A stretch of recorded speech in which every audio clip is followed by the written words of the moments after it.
Ayan, habang nag-aayos po, may kaunti lang pong paliwanag. Kung nakikita nyo yung mga girls na kasama namin, familiar na po kayo kay Dayan. Siya po ay member na ng MediaTek natin. Hindi natin nakikita kasi laging nasa taas. At si Hana naman po, siya ay tinuturing naming member na rin ng cell group. Kasi po siya ay ilang beses na rin nakadalo, hindi lang po madalas. Pati po dito sa bahay Panambahan, ilang beses na rin po siya naka-attend. Madalang lang po kasi nag-aaral po at nagtatrabaho. Pero salamat sa Panginoon na ngayon ay kasama po natin siya. Kami po ay maghahandog ng tanging bilang para sa papurihan ng Panginoon. Hindi po kami mga mang-aawit. Pero pag po pala ang layunin ay mapapurihan ng Diyos, makakaawit talaga. Amen.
Palakpakan po natin ang ating buhay na Diyos. Tatawagan ko po ang ating mahal na Pastora, Vita Bautista. Praise the Lord! Hallelujah! Hallelujah!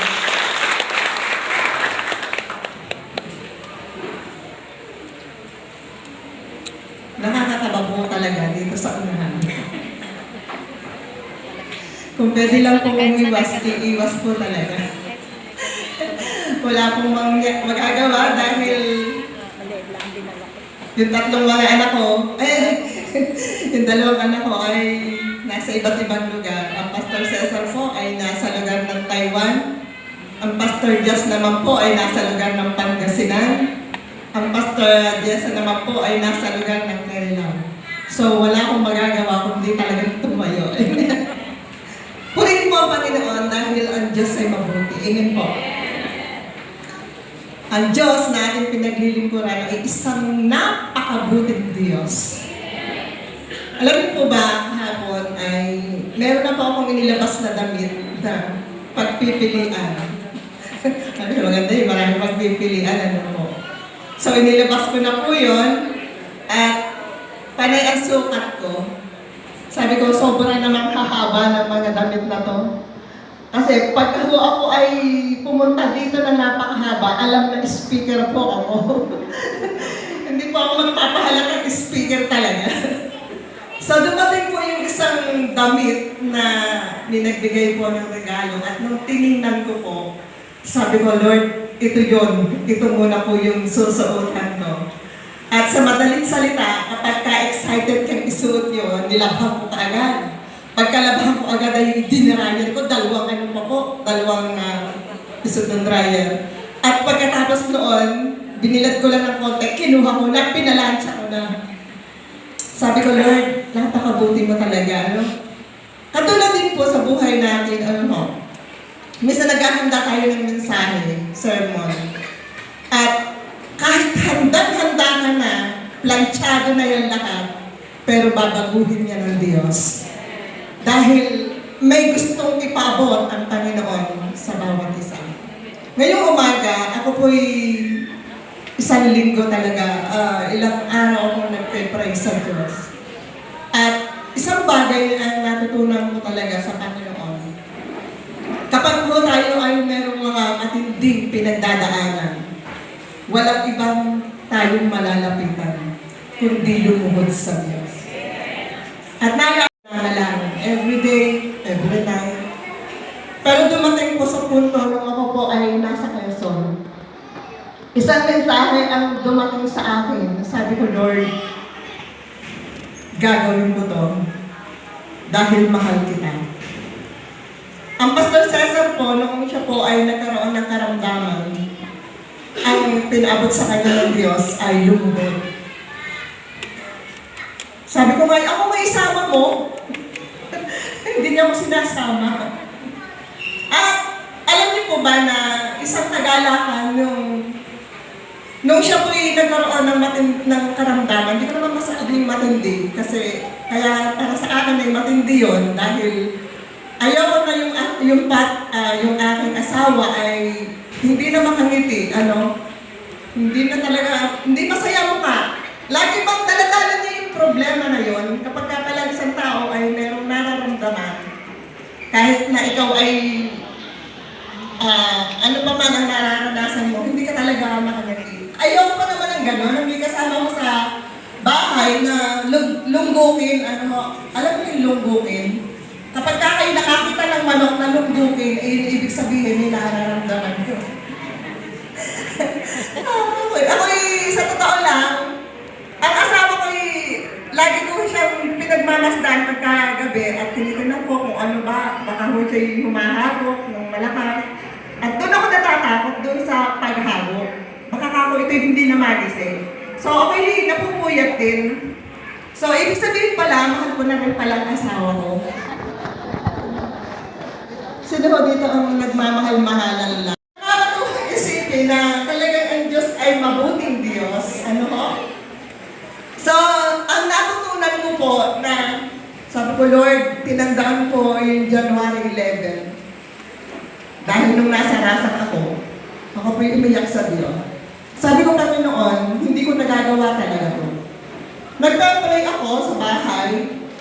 At talagang doon ako nakikipag-ugnayan sa Diyos.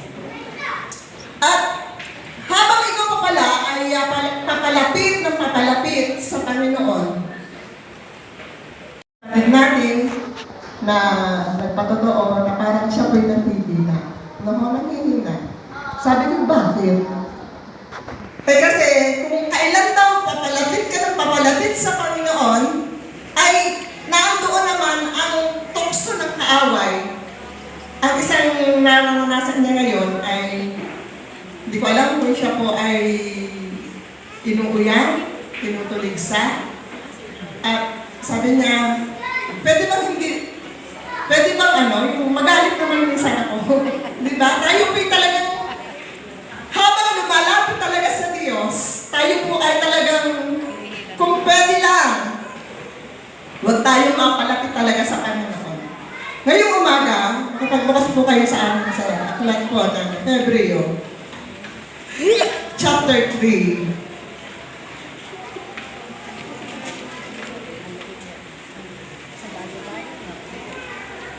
verse 13.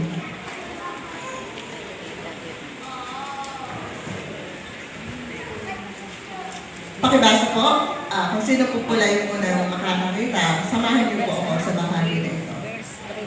Tayo mo na po tumayong lahat.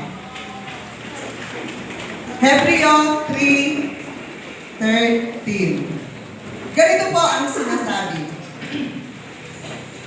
Sa halip, magpaalalahanan kayo araw-araw habang ang panahon ay matatawag pang ngayon, upang walang sino mang madaya sa inyo ng kasalanan at sa gayoy maging matigas ang puso. Sapagkat tayong lahat ay kasama ni Kristo sa gawain. Kung mananatiling matatag hanggang sa wakas ang ating pananalig na ating ipinakita noong tayo'y unang sumampalataya, ito nga sinasabi sa kasulatan, kapag narinig ninyo ngayon ang tinig ng Diyos, huwag ninyong patigasin ang inyong mga puso, tulad noong kayo'y naghimagsik sa Diyos. Tayo muna pa'y manalangin. Purihin po kayo aming banal na makapangyarihan sa lahat. Sa oras po na ito, dinadakila po namin kayo lubos na pinasasalamatan. Dahil patuloy niyong binibigyan ng pagkakataon ng inyong mga anak na kami, O Diyos, ay makapanambahan sa inyong harapan. At anuman po, Panginoon, ang pangangailangang espiritual ng inyong mga anak sa oras na ito, abutin niyo, tagpuin niyo po sila. Katulad ko po na ako'y tinatagpo niyo araw-araw. Ganon din po ang maranasan ng aming mga kapatid na sa oras na ito, Panginoon, Ikaw ang Diyos na kumilos sa kanilang mga buhay. Alam ko po, kayo ang nakakaalam na mayroon silang matitinding pinagdadaanan sa kanilang mga buhay. Pero ang dalangin ko, palakasin niyo po sila ng inyong mga salita. Hinihingit po ang mayamang basbas ninyo ay patuloy niyo pong ipagkaloob ngayong umaga. Pagpalain niyo po ang inyong mga salita at itago mo lamang ang inyong abang lingkod sa oras na ito sa pangalan ng Jesus.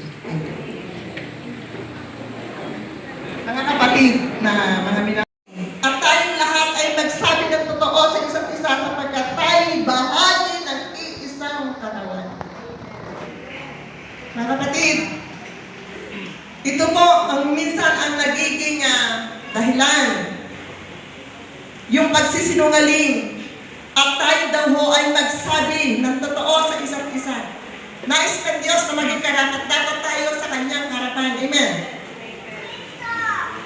At alam niyo po ba, ang ating pagpapaalala ay dapat na hindi paghahayag ng pagsaway o pagkagalit. Minsan po, pagka tayo ay, ako po'y bulindasan tao. Ako po'y, sabihin ko sa inyo, medyo meron po akong tapang na konti. Tapang.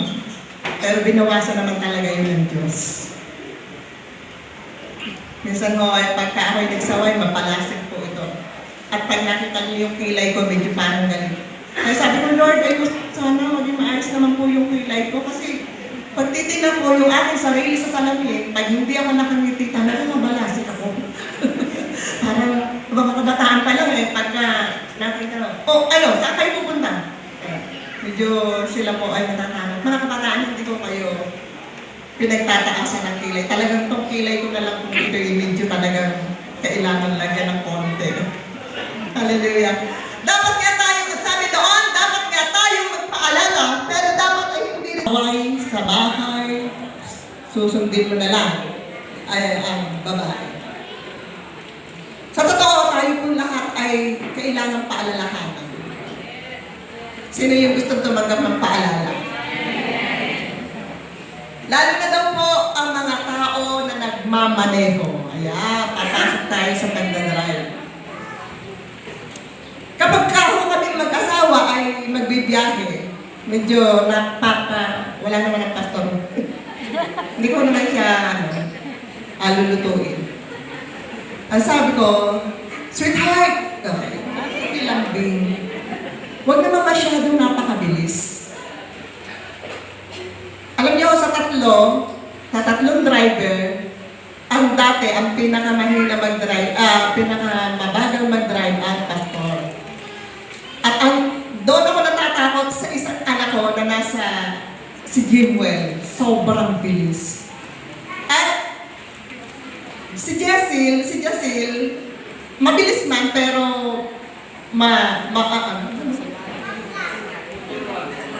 ayun. At sa tatlo po, sabi ko sa aking asawa, napapansin ko lang, ang bilis mo yatang mag-drive. Tahimik lang. Wala mabibilis mag-drive, kailangan mo yung mga partner nyo, pakinggan nyo naman. Amen? Huwag yung kayo lang ang masunod. Bakit?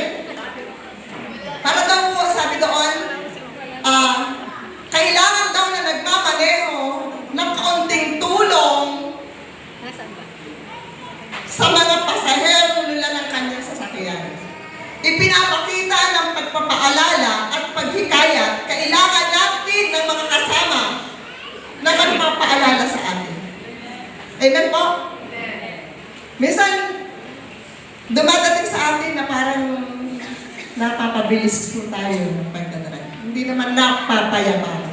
Parang pag napayabang tignan ko nga lang. At naalala ko po, mayroong isang tatlong nag-apply na dumating sa akin ngayon. Sila po yung nag-apply ng pagdadrive. At yung una, para sila yung matanggap, nagpakitang gilas. Napakabilis.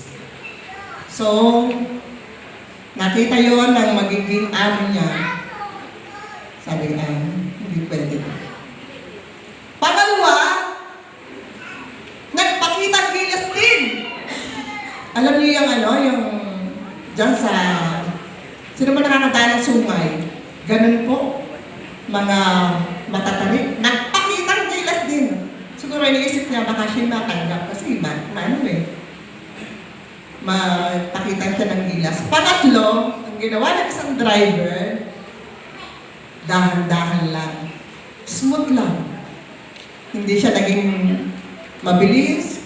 Pinakita niya na yung sasakay na amo niya ay maiingatan niya hanggang sa makarating. Sino kaya natanggap sa tatlong yun? Sa palagay niyo, yung ikatlo, yung nagmamalasakit sa pasahero. Amen? Yung nagmamalasakit sa amo, yun ang natanggap po niya. Yun po ang tinanggap niya. Kaya mga kapatid, ang sabi doon sa Hebrews 3:13, balik po tayo ulit.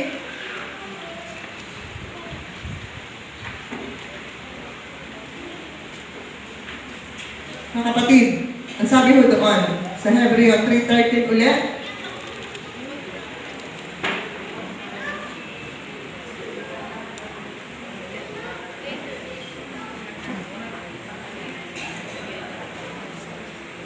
sa halip, pagpaalalahanan kayo araw-araw habang ang panahon ay matatawag pang ngayon. Ito naman po'y dala ko tayo sa espiritual na buhay natin ng pagdilim. Laging kausapin ng Diyos. Sa bahay, pwede kayong lumuhod sa inyong kwarto. May kayo ng Lord. Sino po dito pagka hindi siya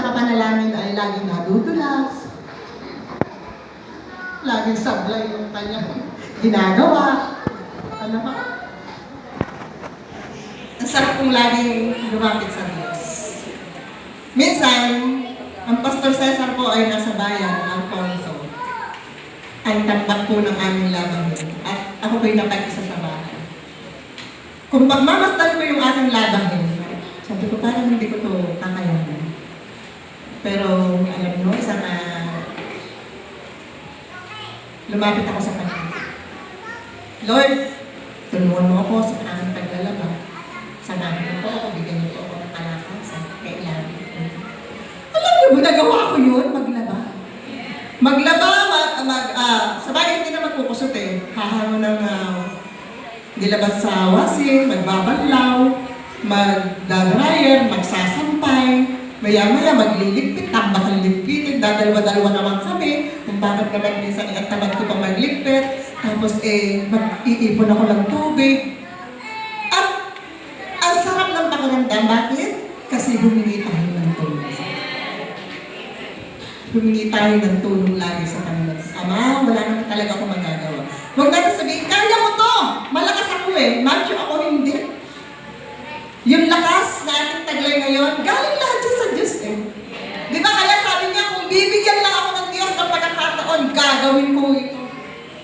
Maglilingkod na ako ng lubusan sa inyo na mayroong kagalakan. Kaya pag sabi daw sa Pilipos 4:4, mga gala kayong lagi, muli ko sasabihin, mga gala kayo. Sabagat yung ating pinaglilingkuran ay isang Diyos na makapangyarihan na may hawak ng ating buhay at ng ating kalakasan. Palakpakan natin ng Panginoon. Ang tayo sa awit, tataas natin ang ating Panginoon. Yung inawit ng tataas.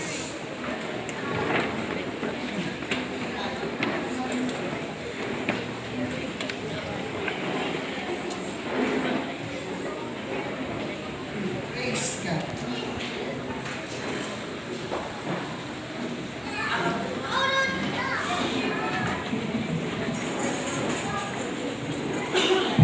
Kung sa buhay mo ay parang, sorry po, patawarin niyo. Masyadong busy sa trabaho, patawarin niyo po ako Panginoon. Patawad Panginoon. Yun lagi ang ating hingin sa Diyos. Patawarin tayo ng Diyos sa lahat ng ating mga pagkakulang. Sa umagang ito, meron tayong magagawa. Itataas natin ang Diyos.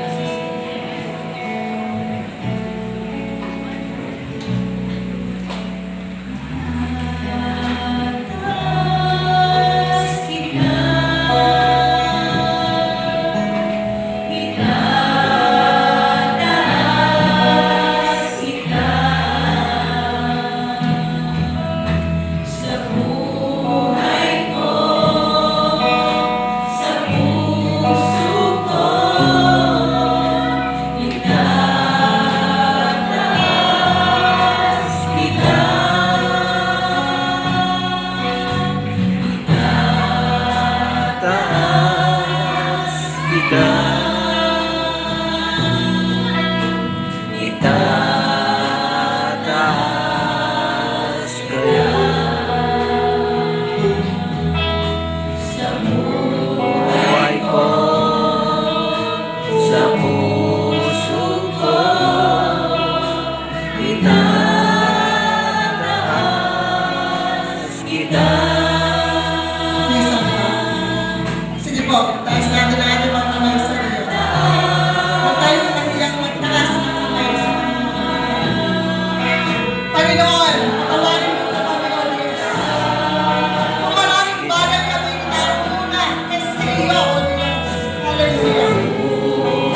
pagpapatuloy po namin kayong mauna sa aming mga buhay.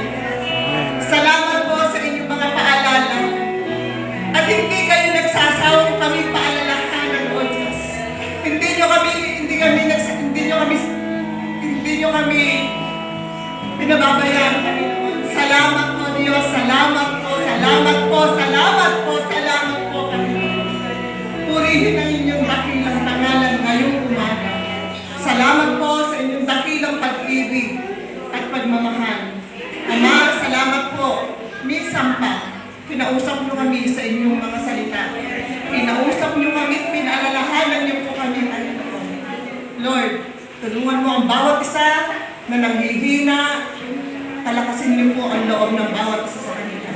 Tulungan niyo po sila, Panginoon, na makapagpatuloy sa paglilingkod sa inyo hanggang sa inyong pagkakas. Ito po ang aming dalangin sa pangalan ni Jesus. Amen.